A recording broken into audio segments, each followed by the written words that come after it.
Bismillahirrahmanirrahim. Alhamdulillah. Wassalatu wassalamu ala asrafil anbiya'i wal mursalin Nabina Muhammad wa ala alihi wa ashabihi wa man tabi'ahum bi ihsan ila yaumiddin. Amma ba'd. Saya mendengar Azir Ubaidillah berapi-api membela Ba'alawi dengan menjatuhkan Kiai Abbas Buntet hafidhahullah ta'ala, dengan menuduh Kiai Abbas telah merendahkan Abdullah bin Alwi Al-Haddad. Beliau berapi-api sekali membela karomahnya Abdullah Al-Haddad dengan merendahkan Kiai Abbas.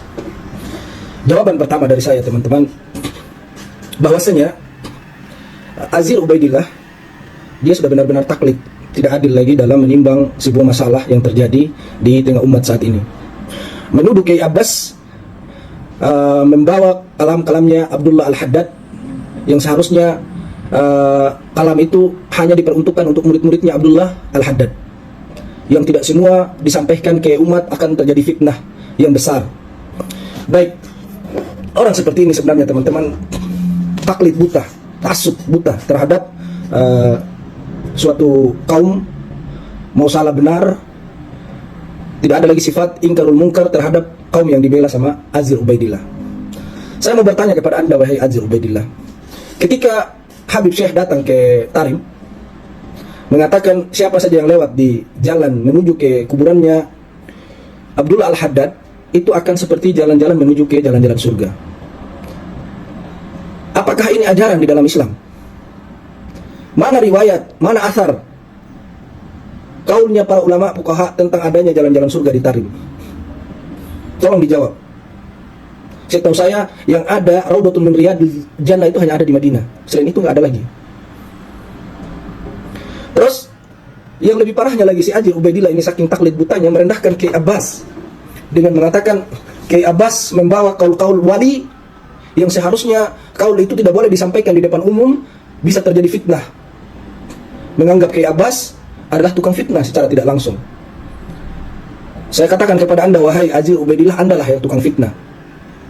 Anda kalau jahil murakkab, tidak usah terlalu fanatik buta kepada orang-orang yang sudah membodoh-bodohi masyarakat di Indonesia. Terus yang kedua, teman-teman, menuduh Kiai Abbas menyampaikan hal-hal di depan umum yang itu adalah perkataan wali yang seharusnya tidak boleh disampaikan, akan terjadinya fitnah. Pertanyaan saya kepada Anda, Habib-habib selama ini yang mengatakan turunnya rantai emas dari langit, Mi'raj 70 kali, mereka bisa memadamkan api neraka. Bukankah ini adalah kaul yang harus tidak boleh disampaikan di depan umat? Habib bisa memadamkan api neraka dengan kelincinya, jari kelincinya.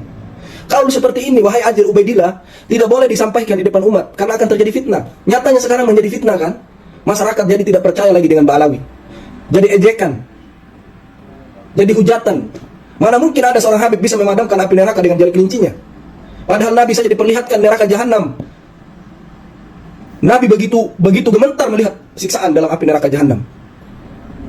Bagaimana mungkin ada seorang Habib lebih tinggi makomnya dari Nabi SAW bisa memadamkan api neraka dengan jari kelincinya? Tolong dijawab, wahai Azir Ubaidillah. Terus lagi, Habib-habib bercerita di mimbar-mimbar mereka untuk mendaweri masyarakat. Adanya Habib yang lagi makan pisang goreng, yang lagi makan semangka, minum kopi di dalam kuburan. Pas digali oleh tukang gali kubur, sudah ratusan tahun Habib itu meninggal. Apakah ini bukan fitnah di tengah masyarakat, menyampaikan perbuatan-perbuatan wali? Dengan bangganya mereka para habaib menyampaikan di depan umum. Mereka sudah tidak ada lagi jaga, wah ini kalau disampaikan bisa jadi fitnah, berbahaya untuk umat. Tapi kenapa pas Kiai Abbas membacakan kitabnya Abdullah Al-Haddad, masalah arwah yang menyalami Abdullah Al-Haddad, arwah-arwah menyalami dia, kamu mengatakan perkataan ini tidak boleh disampaikan di depan umum, akan terjadi fitnah. Seakan-akan Gus Abbas pembuat fitnah. Azir Ubaidillah, bertobatlah kepada Allah Subhanahu wa ta'ala. Kalau Anda jahil murakkab, belajarlah dulu. Kalau Anda sakit, ke rumah sakit saja. Dan seterusnya, ketika Habib berteriak di mimbar mengatakan ada Habib Abu Bakar Al-Adani menurunkan hujan susu di Aden, yang sampai detik ini tidak bisa dipertanggungjawabkan hujan susu itu turun di Aden. Sampai saya datang sendiri di Yaman, saya tanya orang Aden, tentang hujan susu yang turun di Aden. Sampai detik ini mereka menjawab tidak pernah ada hujan susu. Malah yang kita bertanya tentang hujan susu dibilang gila. Tapi Habib berlomba-lomba, mereka sangat berani menyampaikan di depan umat. Kalaulah ini perbuatan wali, tidak boleh disampaikan di depan umum seperti Anda memfitnah Gus Abbas. Tidak semua perkataan kita sampaikan di depan umum, akan terjadinya fitnah. Terus Habib-habib yang menyampaikan turunnya hujan susu di Aden, apakah itu juga bukan perbuatan wali yang seharusnya tidak boleh disampaikan di depan umat, agar tidak terjadi adanya fitnah, hujatan? Nyatanya sekarang masalah hujan susu itu jadi hujatan di tengah masyarakat, jadi fitnah. Kenapa Anda tidak menegur Habib-habib yang melakukan itu? Wahai Azir Ubaidillah, buka otak dan hati Anda, sehatlah dalam beragama. Jangan Anda belajar, Anda malah tambah murakkab, tambah jahil murakkab dalam ilmu Anda. Kiai Abbas cuma hanya membahas kitab-kitabnya Abdullah bin Al-Haddad yang menyesatkan umat. Bagaimana mungkin arwah-arwah yang bangun menyalami Abdullah Al-Haddad, mengalahkan makamnya Nabi SAW. Terus Anda seenaknya mengatakan, oh si Gus Abbas telah menyampaikan perkataan wali di tengah umum yang dimana akan menjadi fitnah. Terus Habib-habib selama ini yang menyampaikan kewalian-kewalian leluhurnya dengan mengatakan menurunkan hujan susu, memadamkan api neraka jahanam, adanya yang makan pisang goreng di dalam kuburan. Anda kenapa tidak mentahdir dan tidak mentakdir mereka, tidak menjarah mereka? Wahai Habib, ini tidak boleh sampaikan di depan umum. Ini akan terjadi fitnah. Gimana Anda wahai Azir Ubaidillah? Insaflah. Anda mengatakan harus adil. Adil yang mana yang Anda pertahankan? Adil yang mana? Di mana Abdullah Al-Haddad, bayangkan, saking tingginya dari makamnya Nabi SAW, bukan hanya perkataannya Gus Abbas yang mengatakan roh-roh menyalami Abdullah Al-Haddad, tapi di dalam kitab-kitab mereka yang Anda harus ketahui juga syahadatnya ditambah dengan Abdullah Al-Haddad. Asyhadu an la ilaha illallah wa anna Muhammad Rasulullah wa ana Abdullah bin Alwi Al-Haddad Rasulullah. Itu juga kan kesesatan, wahai Azir Ubaidillah. Anda kemana? Kenapa Anda hanya membawa perkataannya Gus Abbas? Dia membahas tentang kesesatan-kesesatannya Abdullah Al-Haddad, terus Anda menghukumi Gus Abbas telah menyampaikan perkataan-perkataan wali yang dimana itu hanya boleh disampaikan hanya di depan murid saja, segelintir orang saja, tidak boleh disampaikan di depan umum. Akan terjadi fitnah yang besar, perbuatan fitnah yang besar. Saking bodohnya lagi Anda mengatakan Abdullah Al-Haddad orangnya sangat lembut. Jelas-jelas syahadatnya dijadikan syahadat yang ketiga di dalam kitab mereka. Anda kemana wahai Azir Ubaidillah? Jangan pakai gaya halal indakum wa haram indana. Segala sesuatu seakan-akan kalian yang paling semuanya boleh, baru kami tidak boleh. Ya Anda tidak insaf dong. Anda tidak insaf. Yang Anda harus ketahui wahai Azir Ubaidillah, Anda itu harus cermat melihat kesesatan yang sesungguhnya yang ada di Indonesia ini. Jangan mentang-mentang belajar sama Habib, terus Anda taklid buta sama mereka. Laki-laki yang kita hanya bisa taklid itu wahai Azir Ubaidillah hanya orang yang ada di dalam kuburan di Madinah. Hanya itu saja yang kita boleh taklid.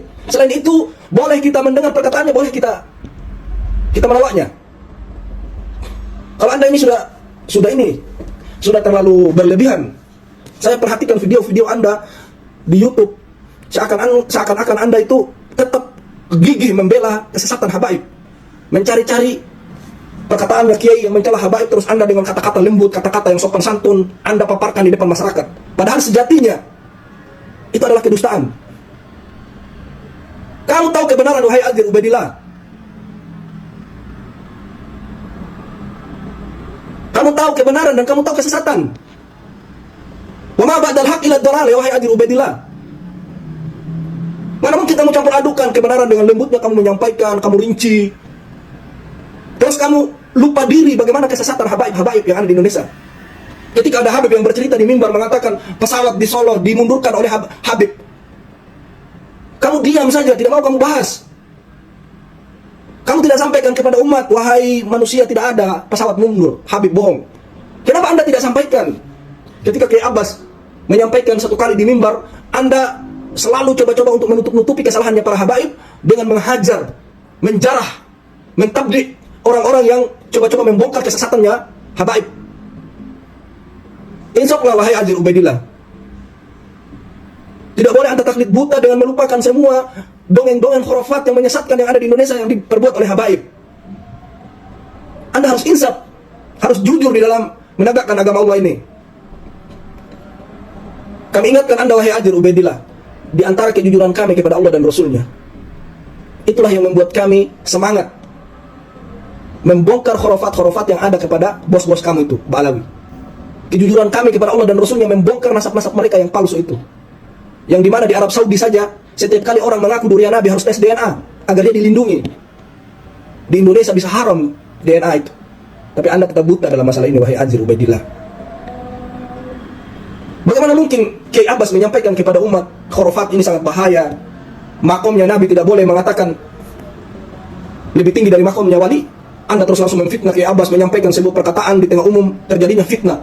Terus Habib-Habib selama ini yang menyampaikan khurafatnya, leluhurnya bisa terbang ke langit, bisa menurunkan rantai emas, bisa menahan matahari. Anda diam, wahai Ajir Ubaidillah. Anda diam, membisu. Saya tidak pernah mendengar video Anda tentang mentahdir, mentabdi Habib-Habib yang menyampaikan di tengah umat, menyesatkan umat, adanya pesawat mundur, adanya orang makan di dalam kuburan, sudah ratusan tahun meninggal, digali, dia lagi makan dalam kuburan. Anda membisu, wahai Ajir Ubaidillah. Wallahi akan diminta pertanggungjawab oleh Allah Subhanahu wa taala. Akan diminta pertanggungjawab apa yang Anda bela. Jangan Anda buta, wahai Ajir Ubaidillah. Jangan Anda buta. Selama ini Anda membela terus kesesatan tuanmu. Dengan begitu hikmahnya dia menyampaikan, begitu sopan santunnya dia menyampaikan, seakan-akan itu kebenaran dibaluti dengan menutupnya kedustaan. Anda kemana, wahai Ajir Ubaidillah? Hal-hal seperti ini tersesat umat gara-gara perbuatan habaib. Habib-Habib juga menyampaikan apa, wahai Ajir Ubaidillah? Anda harus dengar dengan telinga dan hatimu. Wali kutubnya Habib memegang payudara perempuan itu dianggap tidak berdosa. Dan wanita yang dipegang itu, dia akan hilang rasa nafsunya. Anda tidak mentahdir mereka, tidak mentabdik mereka, tidak menjarah mereka. Wahai Habib, ini kitab-kitab khurafat seperti ini, mana mungkin ada wali kutub memegang payudara perempuan? Anda mana pernah kasih tahu? Mana Anda pernah mengingatkan umat tentang kesesatannya Ba'alawi ini? Ada perkataannya Kiai Imad, Anda mengatakan Kiai Imad begini, dengan begitu sopannya Anda menyampaikan di YouTube Anda. Begitu pintarnya Anda mengatakan di depan umat, oh ini Kiai telah menghina Habib, durian Nabi, membawa kitab-kitab khurafatnya Ba'alawi. Wallahi Anda akan diminta pertanggungjawab di hadapan Allah Subhanahu wa taala. Hati-hati wahai Ubaidillah. Hati-hati wahai Ajir Ubaidillah. Anda lebih parah daripada orang-orang awam yang bodoh. Karena Anda tahu kebenaran tapi Anda menutup-nutupi kebenaran. Yang lebih parahnya Anda membela lagi kebodohan. Itu sangat bahaya wahai Ajir Ubaidillah. Sangat bahaya. Ketika saya mengatakan Ba'alawi telah membuat ritual di Tarim, itu kuburan Hud, itu kuburan palsu wahai Ajir Ubaidillah. Kuburan Hud itu kuburan palsu. Riwayat Ali radhiyallahu anhu hanya satu orang yang membawa riwayat itu. Dan para ulama sepakat mendoibkan riwayat itu tentang adanya satu laki-laki datang kepada Ali, musafir dari Yaman, dan terus Ali bertanya kepada musafir ini, apakah kamu tinggal di Hadramaut? Iya. Saya pernah mendengar kata Ali, di sana ada kuburannya Nabi Hud. Tempatnya di sana banyak pohon cider dan tanahnya merah kemerahan. Tapi ternyata riwayat itu dicek oleh para ulama adalah riwayat palsu. Tidak bisa dijadikan pertanggungjawaban. Ketika saya mengatakan kuburan Hud itu palsu, Ba'alawi ritual tiap bulan Sa'ban, mereka mengawali dari sebuah masjid, terus mengakhiri di kuburan Yahud dengan meneriaki Yahud, Yahud, Yahud. Ini ajaran apa? Kenapa Anda tidak sampaikan di depan umat, wahai Ajir Ubaidillah? Kenapa Anda tidak sampaikan? Kenapa Anda tidak sampaikan di depan umat? Apakah Ba'alawi lebih Yaman daripada orang-orang Yaman? Yang lebih parahnya, Anda bisa membela khurafat yang menyesatkan ini di Yaman, di Tarim. Padahal Ba'alawi sendiri pendatang di Tarim itu. Mereka bukan asli dari Tarim. Mereka pendatang, tinggal di Tarim. Mereka mengambil tanah-tanahnya At-Tamimi di Tarim itu. Mereka kuasai tanah-tanahnya At-Tamimi di Tarim. Bukan tanah asli nenek moyang mereka, leluhur mereka. Itu tanahnya orang di Tarim itu. Mereka pendatang tinggal di Tarim, bukan asli Yaman. Bisa mencaploki tanah orang. Yang lebih parahnya, mereka lebih tahu kalau ada kuburan Hud. Pendatang kok bisa tahu ada kuburan Hud di situ? Akal sehat Anda itu kemana? Baru Anda sekarang berkoar-koar, membela kesesatannya Ba'alawi, kitab-kitabnya Abdullah Al-Haddad. Sadarlah wahai Ajir Ubaidillah. Sadarlah. wallahi Anda akan diminta pertanggungjawaban di hadapan Allah Subhanahu wa taala. Tidak ada agama yang seperti itu ceritanya Haji Ubaidillah. Tidak ada. Hah? Kenapa Arab Saudi menyuruh tes DNA? Alasannya apa? Agar dijamin hidup mereka, dikasih hak-hak mereka dari negara. Hah? Kalau seandainya di Indonesia ini mereka berani tes DNA habaib dan terbukti mereka J1, insya Allah mereka akan dijamin oleh negara, akan dihargai. Nyatanya di Maroko itu durian Nabi dihargai karena J1. Begitu. Tidak ada orang yang tidak menginginkan kebenaran, wahai Haji Ubaidillah. Semua orang inginkan kebenaran. Tapi kebatilan di depan mata kita ini jelas. Anda menutup-nutupi dengan kata-kata hikmah, membela Ba'alawi dengan membabi buta, itu yang jadi bahaya di tengah umat, wahai Haji Ubaidillah. Bertobatlah Anda kepada Allah Subhanahu wa taala. Bertobatlah. Hah? Mana mungkin dia bisa membabi buta, membela hal-hal seperti ini, Haji Ubaidillah. Jadi timbangan tolak ukur seseorang itu ilmunya, ketakwaannya, bicara takwa, tapi tidak paham. Tetap taklid buta. Buat apa takwa kalau masih taklid? Hah? Inna akramakum indallahi atqakum. Buat apa bicara ayat ini kalau Anda masih taklid dengan kesesatan-kesesatan? Anda masih memuja-muja tuan-tuan Anda. Buat apa wahai Haji Ubaidillah? Menyesatkan. Terus yang terakhir saya katakan kepada Anda wahai Haji Ubaidillah, ingatlah, al-haqqu wal batil idwan wa diddan la yajtami'an. Kebenaran dan kebatilan tidak akan pernah bersatu. Bagaikan air dan minyak. Saya katakan kepada Anda, kedustaan, makar yang mereka bikin di Indonesia ini, dengan kuburan palsunya, dengan mencaplok-caplok sejarah yang ada di Indonesia, dengan mencaplok-mencaplok orang-orang pejuang di Indonesia sebagai leluhur mereka, saya ketahuilah, Allah Subhanahu wa taala tidak akan diam melihat negara kita ini. Makar apapun yang dilakukan oleh Ba'alawi tidak akan pernah bersatu dengan orang Nusantara. Pasti akan ribut terus sampai mereka bertobat kembali kepada Allah Subhanahu wa taala. Sekian dari saya wahai Haji Ubaidillah. Cobalah untuk cerdas. Jangan taklid buta yang mencerdaskan Anda, tapi ilmu Anda yang Anda pelajari itulah yang mencerdaskan Anda. Kalau Anda mau taklid, taklidlah kepada orang yang dikubur di dalam Masjid Nabawi. Jangan taklid kepada orang-orang yang jelas-jelas kesesatannya yang mereka umumkan kepada umat ini. Ratusan tahun kita disesatkan wahai Haji Ubaidillah. Anda tetap diam. Hah? Anda tidak ada bersyukurnya kepada Allah Subhanahu wa taala bisa dibongkar. Kalau tidak dibongkar, begitu bahayanya orang percaya adanya pesawat dimundurkan oleh Habib. Setahu saya hanya film Dono yang bisa memundurkan pesawat. Nasallallahu alaihi wal afiyah. Mudah-mudahan ini Haji Ubaidillah bisa mendengar ini, bisa hati dan matanya terbuka, dia bisa menimbang lagi masalah apa yang dia katakan, terus dia bisa lagi untuk keluar dari sifat-sifat taklid yang menyesatkan otaknya si Haji Ubaidillah ini. Wallahu a'lam bishawab. Assalamualaikum warahmatullahi wabarakatuh.